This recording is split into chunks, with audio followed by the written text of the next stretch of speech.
Okay, so we've seen how easy it is to create quotes. It's just as easy to create jobs. If you can double click, you can create jobs. We're in the client's record. We go to the Jobs tab at the top here, and then we're going to add a new job.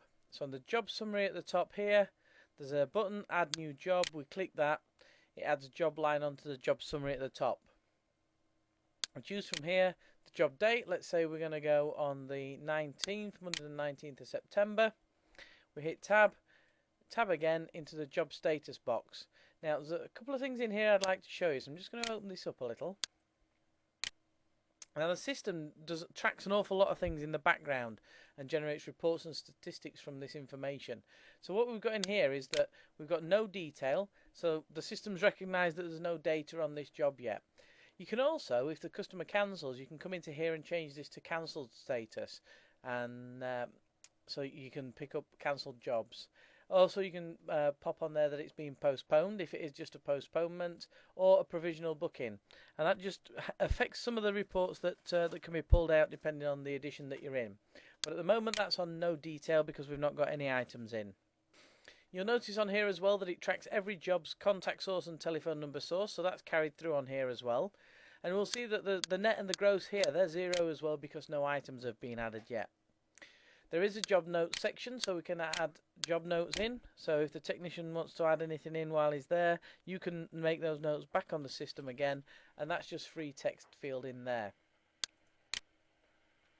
So that's got the job summary line on at the top. Let's start adding items to the job. In the middle of the screen here, we've got all the quotation details that we've got for the client, and they're just listed line item. So you can see at the top line here, we've got, if I just shrink this one up, open this one out a little, you can see we've got a lounge carpet. Sorry, a whole stairs landing carpet is the top one actually. So we've got a whole stairs landing carpet. We can see that there's no discount on this one. And then we've got the prices. So we've got £100. If I just highlight the line there, that'll make it a little easier to see. We've got the clean only £100, clean and protect 150, healthy home 180. So let's say the client decides to go ahead with the healthy home option. All we do is double click the price for the whole stairs landing in the healthy home column. So we double click the £180, and that adds the line item onto the job details section at the bottom here. What you'll also notice is that the net and gross value on the job summary at the top, that's increased as well.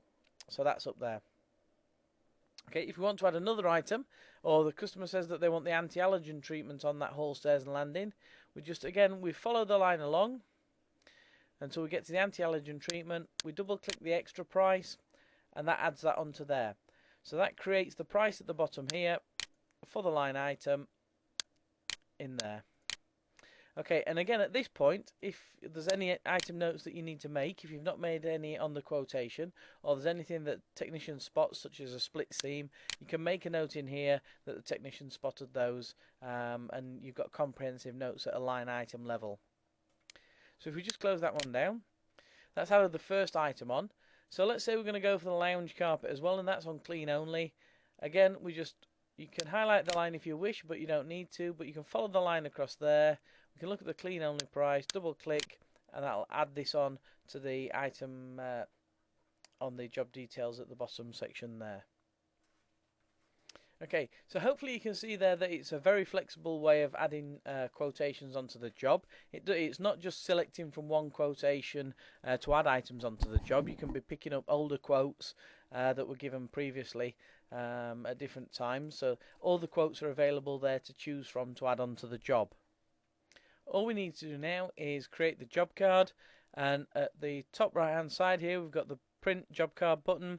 If you click the drop down box, it drops down alongside. We can print the job card. You can print a job card with a logo, and also in here we've offered you the option to print a job questionnaire as well. So you can click print job card, that'll come off. You can come back in here and click print job questionnaire, and that's actually our questionnaire that we've put in there that will print out for you. And that has the special bit on that gets the client to tell you when they'd like to have the item cleaned again. If you look at the client testimonial section, that should cover that for you. So you can choose this, click the print button, and it'll come off fully mail merged with all the data and what have you printed off.